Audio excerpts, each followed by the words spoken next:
Hello everyone, welcome back and thank you so much for stopping by. So my people, we are still on Mr. Dele Farotimi matter, which I would love you guys to listen and hear what Sowore have to say. So you guys know that since yesterday, Sowore and Obedient have been on loggerhead because of what Sowore said concerning Mr. Peter Obi, that Peter Obi went to the Ekiti state to beg instead of asking for justice. Not only that, today look at what he wrote. The ruling on Dele Farotimi bail application was today adjourned till December 20th. Dele Farotimi has been sent back to prison for next 10 days. See what begging has done. So, as you can see, Sowore is still attacking Peter Obi. So now he is blaming Peter Obi for Dele Farotimi going back to prison. And this is a very, very wrong impression. Despite that Sowore is doing his best in this matter, but the manner and the way he is attacking Peter Obi is so irritating, honestly. How can he be saying that Peter Obi is the cause of Dele Farotimi going back to prison? Like, who does that?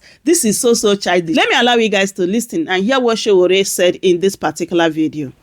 So the show, Moyala Sowore. Hi.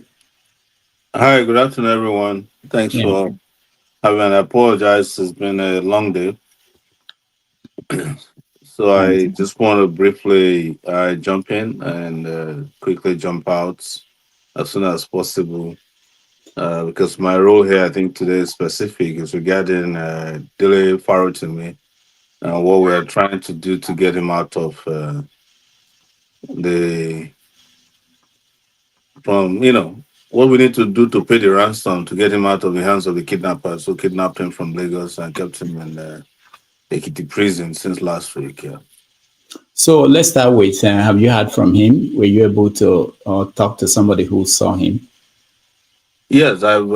We have sent somebody there every day since he left, including being the first set of lawyers that attended to him were from our end. It was my lawyer, Tope Temukon, that was sent there. Because I knew what they were. The moment they took him to Nigeria, I'm sorry, the moment they took him from Lagos to Ekiti, I knew the plan, what the plan was.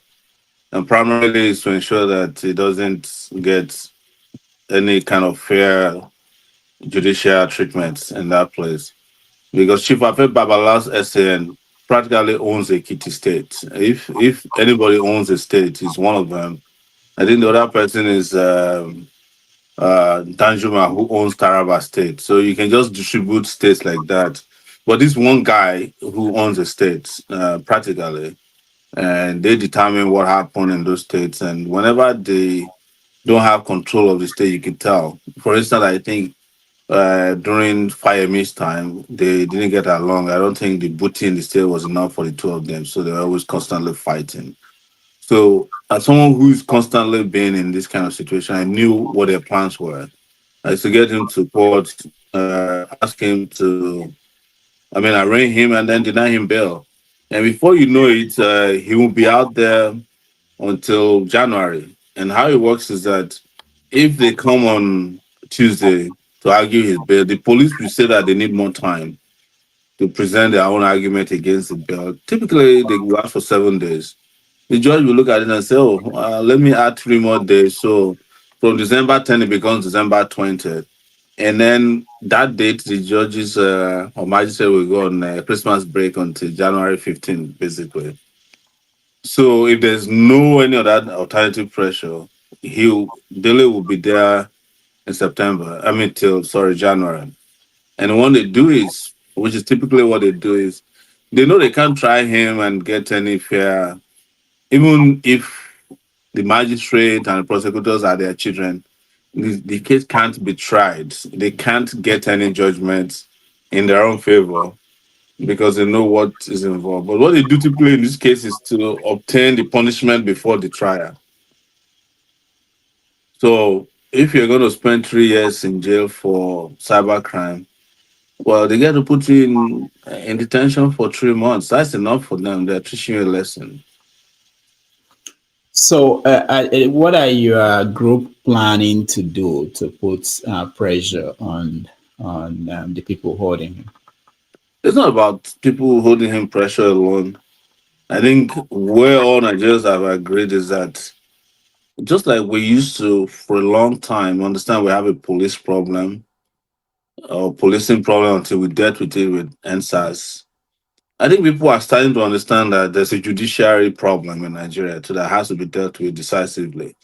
I don't know if by next week enough people will be out on the streets to get that resolved. But yes, the consensus is that when you look at how they handle electoral matters, criminal matters, even civil matters that has to do with landlords and tenants, it is only the connected, the influential, and the rich that can get justice in Nigeria.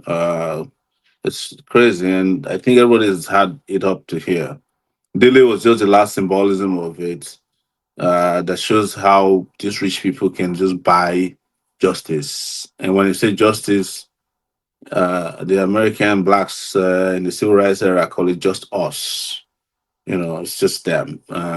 So it's you get the police to incriminate someone, he's thrown into the court system, and the court system is basically people they can talk to at the back end, and then they keep punishing you until either you die or you're frustrated or you fight back strong enough to survive.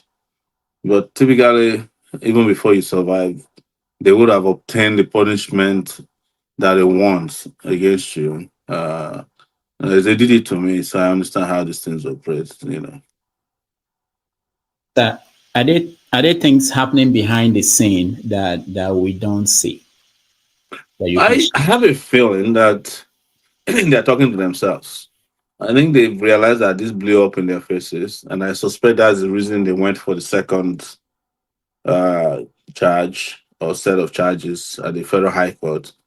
Because now we've realized through meticulous intervention, not any particular organized intervention, that the Ekiti State doesn't have a criminal procedure for defamation. So so he's been charged in a law that doesn't exist. So they then escalated it to the cyber crime at the federal level. So the federal high court in Ekiti will sit. We don't have a date yet, but I suspect that they will sit tomorrow because that's what they do. They just gonna serve him the charges tomorrow.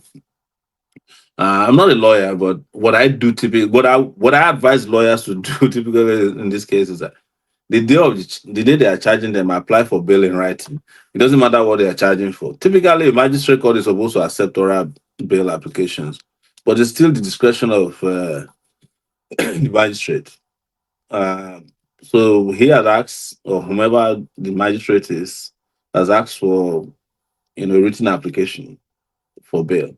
But that makes it complicated because the police, even when they are served, we come to court and say they just send the copy because the officer in charge traveled to Abuja. Typically a lie, and they are just arrived. Or they will say the CP took the letter to Abuja and the IG is not at home. So that they are just gotten an order to reply, and that will take 7 days. So then they will present him before the federal high court. The federal high court actually is the one that typically will ask for you to apply for bail in writing. Also, you start counting from that day. So if I was a lawyer at this you know, I would have filed for bail already because that's how it works. And when you file for bail like that, you're in a better position to deal with the matter than most people think. But whichever way it goes, this is how they planned it. But the thing I'm happy about is that Dele himself has understood this. Can you hear me? Yeah, we can hear you. Dele understood that this is going to be a long trip if necessary. And from what I heard from people that we sent to visit him from day one, day two, so far since he was there, we've been sending people to visit him. He's very conscious of what he got himself into. And that's the most important thing, first and foremost, for dealing with this. But the good news is that a lot of things are coming out. What are the things coming out? Well, for instance, there's a WikiLeaks report today from the U.S. Embassy that in 2004, so Chief Afe Babalola took $225,000 cash to bribe a judge to get a judgment for PDP in Plateau State. And they were pretty certain. They even mentioned the name of that guy who took the cash. So there's another case. They said it's UBA versus BTE. That was a lot of money. There's a mention of a woman who used to work with Afeba Babalola. I think her name is Rosanna also, who they said left bitterly and has a lot to say. You're going to get a lot more from this. I don't think Chief Afeba Babalola calculated that it will be this rough, that it won't be Dele Farotimi versus the federal government of Nigeria, FGN, but it will be Afebala versus the people of Nigeria.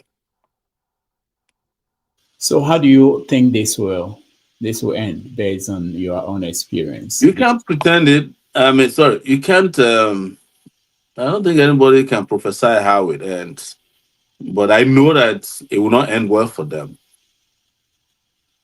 What needs to happen is to protect Dele to stay alive and survive this period. If he's alive, he will triumph. The bulk of the work is been done by the way and manner they carried out his arrest and persecution, not prosecution. So he doesn't have. If I was him, I would just ask people to send me plenty of books. I wouldn't even try to defend myself because a lot of people are doing a better job than he could have imagined. Better than what was even written in the books is coming out.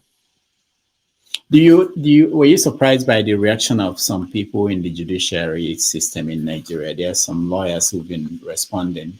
I wanted to play some of them, but were you surprised at what is coming out in terms of No, those defending? there are a lot of groups that have what they call esprit de corps, spirit of solidarity. And I think lawyers are one of those lawyers because people don't understand that judges are lawyers. Judges are former lawyers or lawyers who are sitting on the other side of.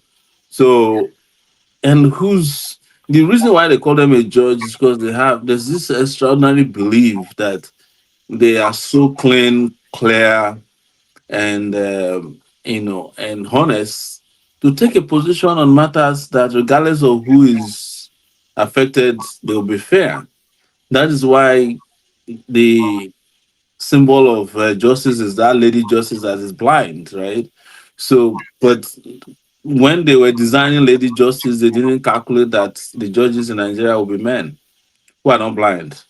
So, and it's more like a fraternity actually. Mm. It's not a judicial system. It's a cabal. It's a fraternity in Nigeria.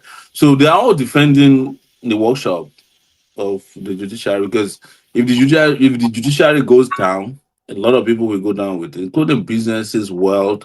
Let me tell you, some of the wealthiest people in Nigeria are lawyers. I think some of this between 1 to 10 richest people in Nigeria are lawyers. And I think out of the 10, about 3 of them are lawyers. Probably Afe Babalola is one of them. Yeah. How did he become rich? This rich? Do you know? I think it was doing rituals. And that's what they want to use Dele for. They want to sacrifice him so that he will become richer. But all of us know. I mean, that's on the lighter side. All of us know how it works. And what I heard is that he made a lot of money under the Obasanjo regime, and it's through all these rackets that are now coming out. Now, the elite, I mean, some people are framing this as old money versus the younger generation, and that this is an exposure of old money that people never questioned. Are you hearing that from what is going on in the social media, to say? No, I think what is happening is that there's a new generational consciousness around the judiciary. Just like I said about the police, NSAS has been brewing for years. You cannot believe that I was detained by NSAS in 1998. So everything that you heard about in 2020, I'd already seen it. Getting, shooting people, packing people like Shandins at night, and people who have different levels of gangrenous injuries, then taking out people to go and kill at night. We were aware of it as far back as 1998. So it's been building. A lot of people have become victims of this, but nobody, you know, it took a while. It took a new generation to say, "Look, enough is enough." I think that is the where we are with the judiciary. I think they've reached a period of comeuppance. Um, is it going to happen next week? I don't know. So, but it has begun that people are beaming more touchlight on them. I mean, more light on the judicial conduct or judicial officers. And part of it came from, election matters a lot, especially the last election. Have you gotten the book? Did you read the book? People like me, we don't buy books. We rely on We can buy one for you, no, we rely on back channels. We rely on people to read it for us and explain to us. We are learners. No, I haven't. But interestingly, he had invited me to come to the book launch, but I had left Nigeria at that time earlier in the year. So I had not seen this book until now. But now I heard a lot of people are purchasing the book, including people who are not reading it. Now, are you aware of the allegations, the exact allegations Babalola is making that is in the book? Do you know the contents? Do you think that it can be proven? So, for instance, when you say that someone collected money, a judge collected money to influence a judgment, how do you prove it?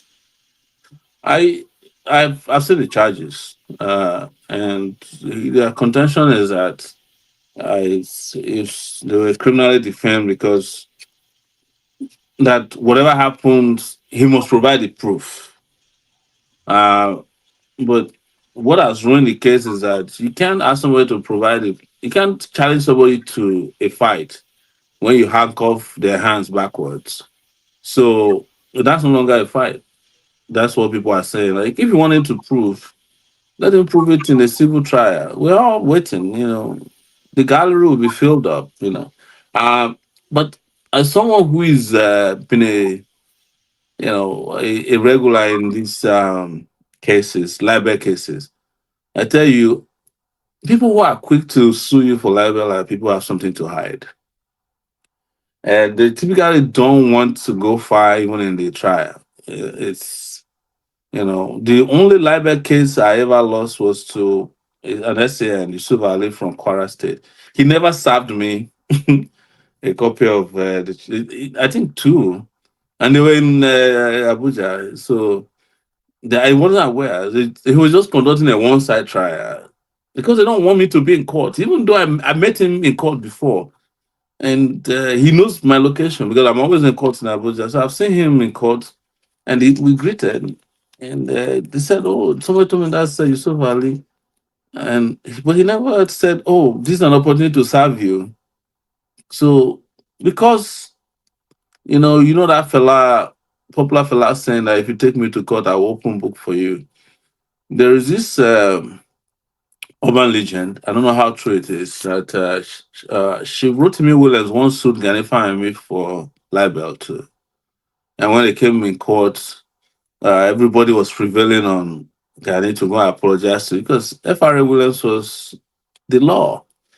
And the reason why he was the law was because he had connections with judges. They'll come to his house and eat. They meet in the club, they meet in whatever they meet, and they didn't know that Gani had a blockbuster, which was the judgment of the West African uh, court, which later was known as ECOWAS court, showing that Shivutimi Williams had stolen $3,000, $3,000 from his clients. And this came to Ghani's attention by one of Chief Rotimi Williams' former adversaries. So when they said, "Can you justify why you said he's a thief?" and Daddy started reading from these judgments, and the judge said, wait a minute, hold up." And he invited the 12 men to the chambers and she wrote to me, Williams, that, you see, this is not going the way you thought it was. And they said she wrote to me, Williams was sweating. And by the time they came out of the chambers, they were drawing the charges. I mean, he discontinued the trial.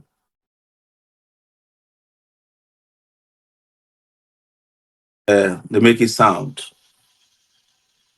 And like I said, when I was in Abuja, I had over 13 libel cases at the federal uh, at the federal. Was it because of what you said or what Sahara Report has published? It's mostly Sahara reporters reporting. But in the US, I think I've had over six libel cases. I still have one ongoing filed against me by a former ambassador in Texas.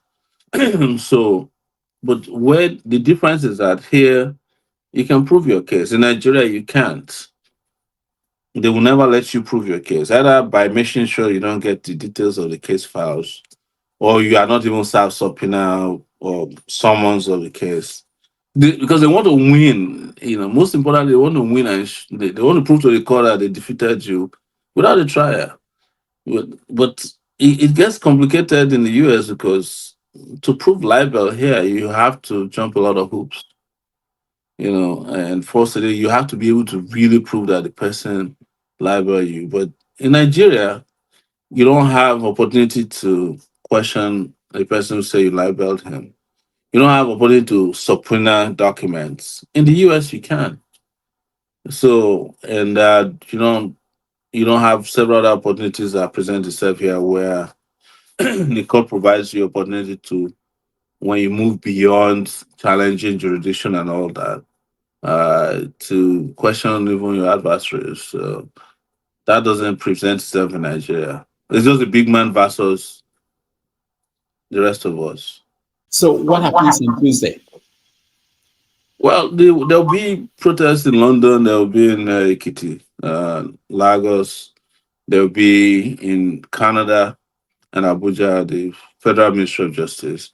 That's what happens on Tuesday. And in addition to the trial itself, if it continues. Some people pointed out that Deji, there was a letter that Deji, your friend, wrote, his lawyers wrote that this is already having impact on people and how people speak in public.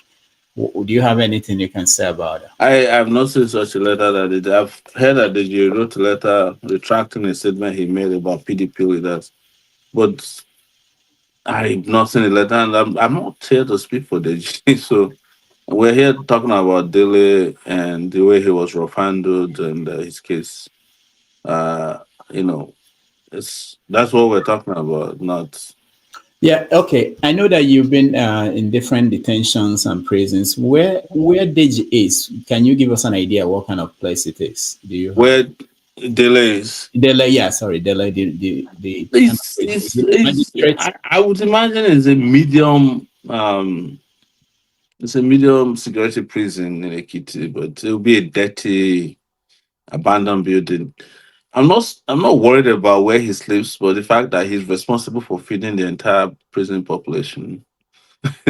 And so everybody will just be bringing their problems to him all day long, including the warders who probably haven't been paid or have been shortchanged. So it's gonna be having sleepless nights, not from the state now, but from his co-prisoners. What about his family? Were you in touch with them? Yeah, I've been in touch with the wife a little bit, and they're all in great spirit. Because I've been to Dele's house before in Lagos, and I think they understand that this is a possibility. The wife is handling it very well. Yeah. Are you planning to go back to Nigeria anytime soon? Yes, I do plan to go back. In fact, if I knew this was coming up, I would have been on the ground by now. I hate to miss out on an action like this. For you, it's a show. I would love to be Dele's prison partner, in the kitty. And we just have fun for the Christmas period. All right. This is a serious issue, in the life of Dele, and but I also know that as an activist, you think he comes with the territory, and that Absolutely. he's prepared for what is happening. I think so. The day he was sent to prison, I spoke to him briefly on the phone, and he said, "Hey, I didn't. I'm surprised that it took them this long. But wait, I'm good to go now. I'm going to prison." That was after he was denied bail. So I think he's prepared. I think he knew this would come. If it doesn't, I'll be shocked that I mean, the moment you become prominent and you are in the business of offending powerful people, you should expect the worst and hope for the best. One of the things he said was that if I'm arrested, don't just tell them to take me to court. Don't protest. Don't cry for me. But you're protesting. Well, I didn't get a memo. All right. But we're not fighting for him. We're fighting for justice. It's not a problem. Yeah, I was telling someone that I think Dele is a good candidate to test some of these ideas that big men in Nigeria could pick up anybody, anywhere they like, and maybe test it up all the way to the Supreme Court. I was using the example of Rosa Parks and during the civil rights movement as an example that people refused to get up for white people to go to the back of the buses, and a lot of them suffered. But eventually, someone refused, and that tried and changed that course of history. So maybe this will be one of them. Well, I think there's got to be series of them for us to stop the bleeding. If you read the history of Black resistance very much, Rosa Parks was not the first. Actually, there's a bunch of people that have done it, but they just didn't quite succeed. Maybe police came and drove them out. Some they used dogs to drag them out of the vehicle. But she was the first who sat there and said, you know what? If someone sat in a bus in those days to the point that the photographers came, it was well planned.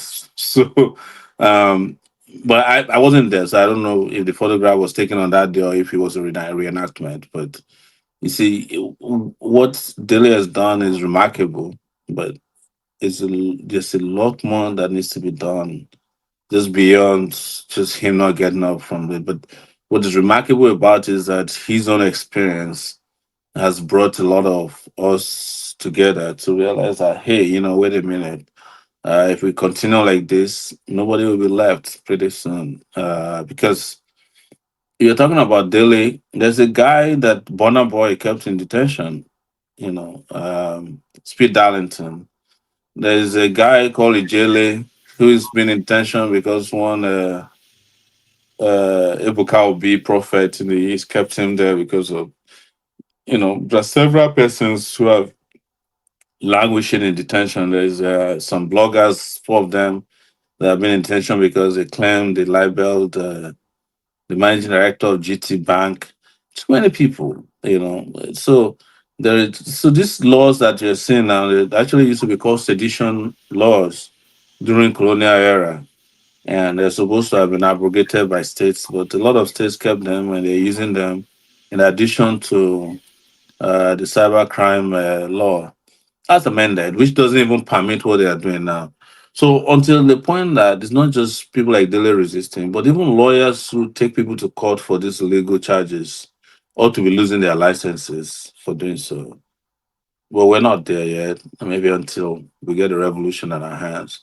But the good news is that some of these things are just putting us in that direction uh, without a stop sign. You think it will not fizzle out like every other issue? You But mentioned that's a calculation of the people who did this. First, I think they did not calculate that it will get this rough, that the pushback will be massive. Otherwise, Somebody would have said, wait a minute, why are we going to Lagos to kidnap Dele? We could have sued him in court. Falana showed that example when he had his show with Very Dark Man. He could have written a petition to the police to get him arrested, but he said, look, I'm going to sue him because it's a civil matter. And it's somehow kind of like fizzle. If Falana had arrested Very Dark Man and he had to get himself bailed out of detention, I'm sure the story would have been different. So I don't think this will fizzle out. But in terms of momentum, considering how Nigerians are and it's holiday season, I won't be surprised if the momentum, if it doesn't become a trending issue every day anymore, or if it completely fizzles out because the people who are affected, who got themselves involved in this, are smart enough, early enough to say, "Look, we made a mistake, and just go and withdraw their charges and go the civil route." Nobody will hear about it as for next week, as from next week. And Nigerians love holiday seasons. Christmas, New Year's coming. It is therapy for people who are suffering as much as they are. If on Tuesday a few people came out to protest in Lagos, in Abuja, in Ekiti, and what happened? And then they still keep him in prison. What happens on Wednesday, on Thursday? Well, we'll cross the bridge when we get there. Okay. Yeah. I want to know, do you have time to take a few questions from our audience? Is any member of your audience planning to go to Ekiti? Let me see. Maybe we can get some people who are applying. Let me see. Let me get a few people in. I want to talk to people who strictly are going to Ekiti, not people who are ordering pizza in America. That's exactly what I'm doing. This is the wrong person then. He's eating pizza in California. I'll just how much time do you have? Let me if I can take around 5-10 minutes, that's fine. 5-10 minutes. All right. Okay, Pansat, your question first. Just go straight to the question so that we can get a few people in. All right. Thank you very much, Rudolph, and for bringing Omoyele Sowore. Mr. Sowore, welcome to this platform again. Thank you. And thank you for all you've been doing. It's quite a substantial sacrifice that you make on this issue now that we are talking about. Dele Farotimi, in previous shows, we've discussed him. He's one of the best to come out of Africa. Honest person, courageous. And what I'm trying to ask you is that you have been doing a lot of protests. Now, protest depends on a certain threshold for it to work in a civilized country. But Nigeria is not one of those countries where these people who are holding us by the neck, they don't see us finish. They actually know the extent of what we can do, right? They can even stop a protest by using thugs to come and infiltrate and shoot a couple of guns and people are gone. So my question to you is, have you studied what I call the Iraqi model? It's a Mr. Shalaby, who will be an equivalent of you, even though you're much better character than he is, but he was successful by coming in and trying to get political gravitas from the Bush administration, and then the Shia, Iraqi Shia, who then escorted them home to go and claim the country back from evil Saddam Hussein, who's similar to the kind of people we have holding us down. This is nothing a protest can do. We need backing. As now you are here in the United States, you're not at home. There are some of us here who want to help. How do we do the politics here so we could get it back? And America is very important in having, like you see in Syria now, these people are going to get their country back, just like other similarly placed countries. Have you considered the Iraqi model where we go home and take justice back home? Because the Iraqis could not have freed themselves from Saddam Hussein, no matter how much they tried. He was a brutal dictator. So my question goes to that, but I want a very good answer on that. Thank you. All right. Sure. Well, I don't even know where Shalaby is today. That's for us to. Yeah, he's dead. He died in 2015. Exactly. I don't want to be a Shalaby. I don't need America to take me home. I've already gone back home and come back. So So the circumstances are different. But where I agree with you is that all of us must figure out how to take this battle home.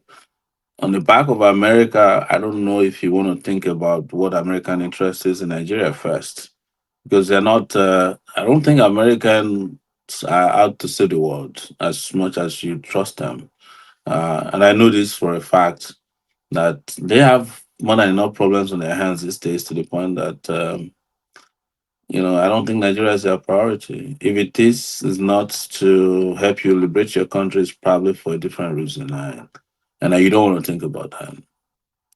And I don't know if we should be celebrating Syria yet until we figure out what happened tomorrow and the day after and the day after, in months and years to come, because that was how there was a premature celebration of what happened in Libya, and see where they are today. All right, thank you, Pansat. CM, Could you just let's one go second straight to the before you question. take me Pansat, out? please. Just one little point, please. No, please. Go ahead, CM. Just Okay, quickly. okay. Thank you, Rudolph. Sowore, welcome. In fact, I have to wait for you. I wanted to ask you a question, which is, in the past, you've been involved in so many organizing, at least one or two or three that I know of, protests, end bad government, the hunger. I think the last one was October. There's something you called it. Now, you can agree with me in all these protests. The intention very noble, no doubt. I always tell people you want Nigeria to be better. But the people you are dragging, the people you want to drag to do this thing, they are not ready. So my question is, what is the guarantee or the conviction that this one, like you said, if you had known something like this will crop up, we would have been in Nigeria before now.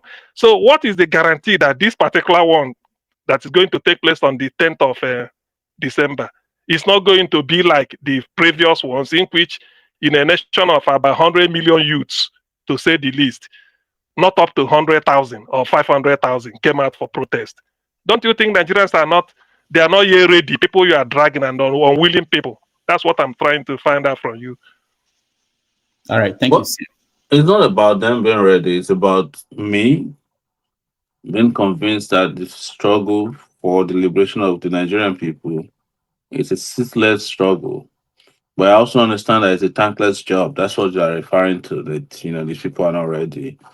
But we will keep doing what we need to do to get Nigerians to the point where they can totally liberate themselves. I cannot liberate anybody. I can't do it by myself. They have to liberate themselves, but I can help promote the theology that can help liberate them. If you were in South Africa, you probably would have given up by now. If you have been around since 1918 when the ANC started fighting against apartheid, and they didn't win until 1994. So you can imagine how long it took. So I think it's important that we understand that this is a marathon and not a dash or sprint. But what I will tell you is that each time there's mass revolts, there is something that is weakened in the psychology of power. We know it, and we can't tell you too much about it because you see it on the surface, we see it from beneath, and we see the back end.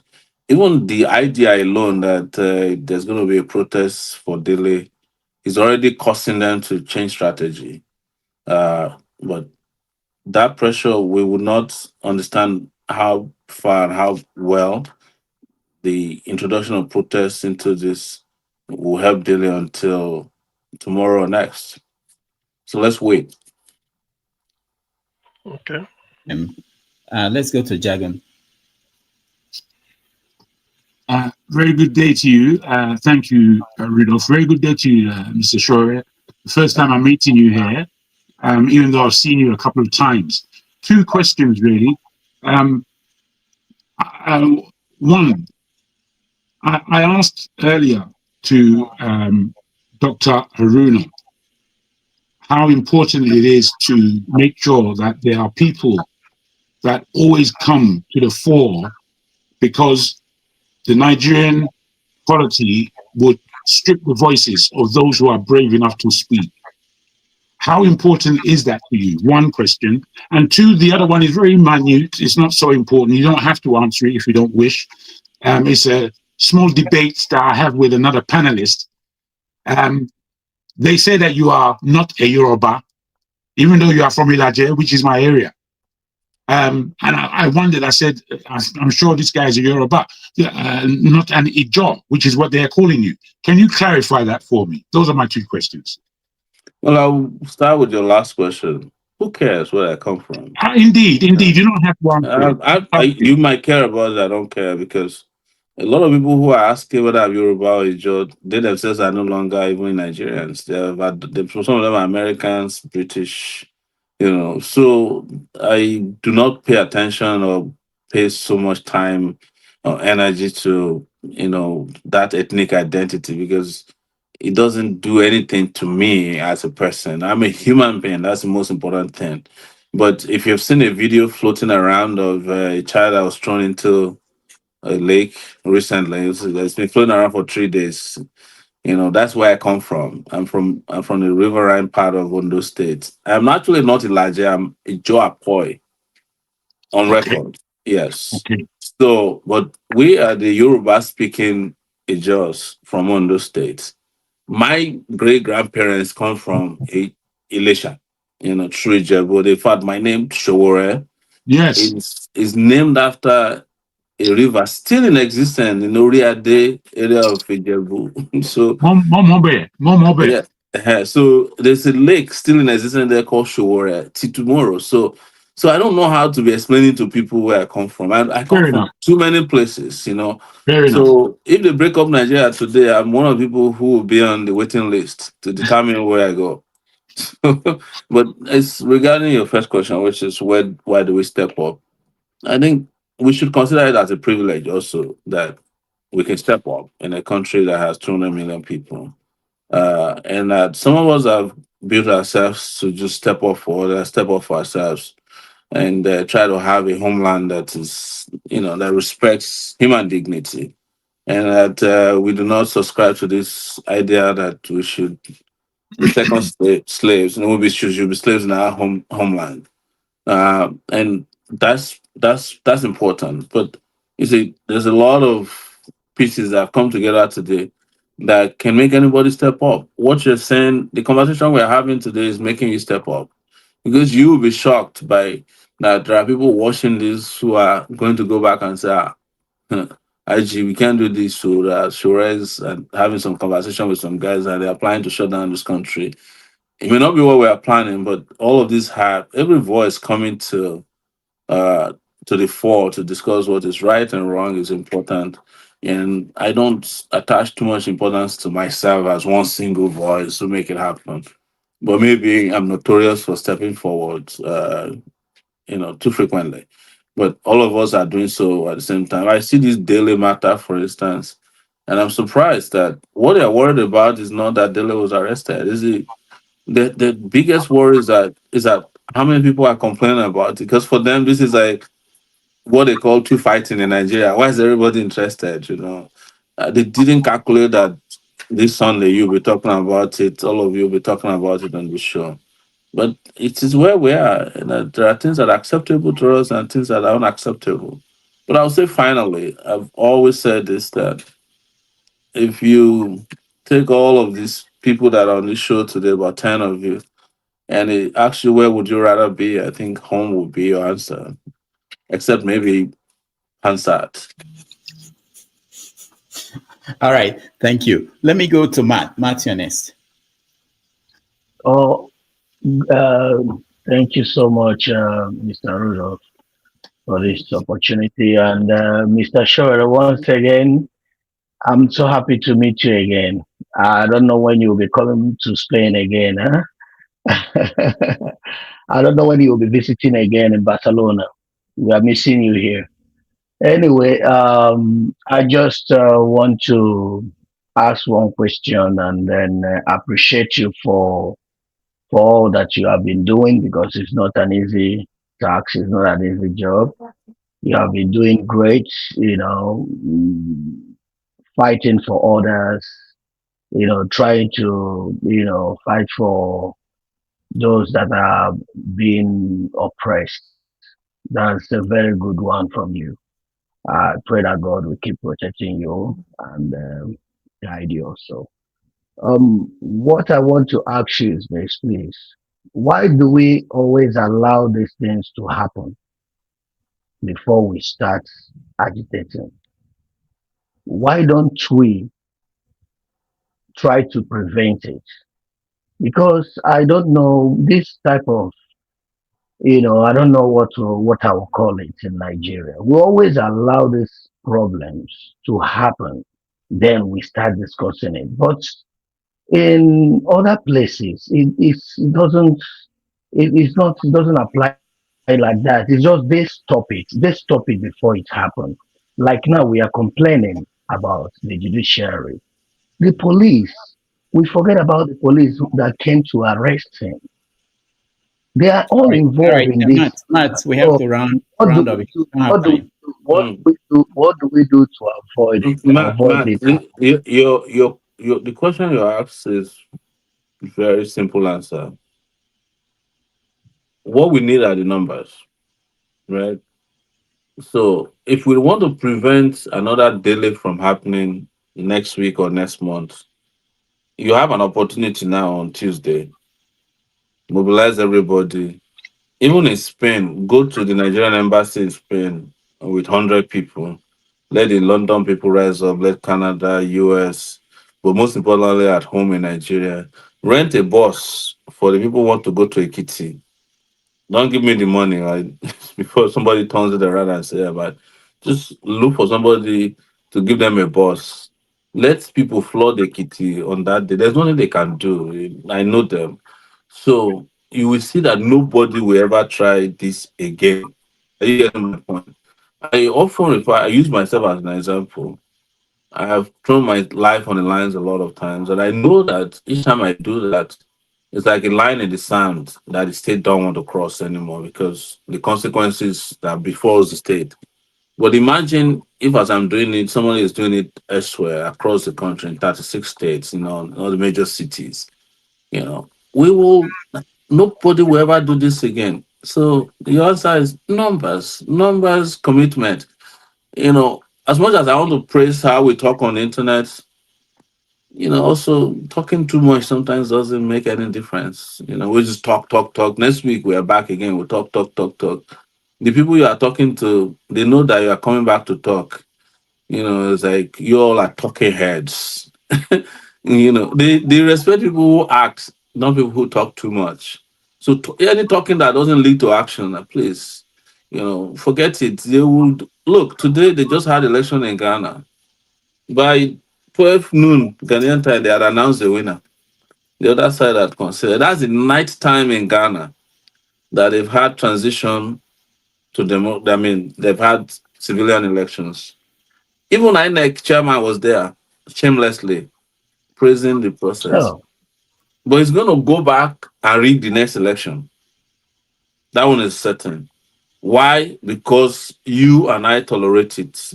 We must accept and admit that we are the ones who have expanded, extended, and elongated this culture of impunity that become, sacrosanct, so to speak, in our homeland. So, my people, that is it. I hope you guys had everything Sowore said in this particular video concerning Mr. Dele Farotimi matter. I would love you guys to leave your thoughts in the comment section as always. Please don't forget to subscribe if you haven't. Share the video. Give me a thumbs up so that YouTube will recommend this video to other people to watch. Thank you everyone for watching, and I will see you guys in my next update. Goodbye for now. Welcome to Shamra.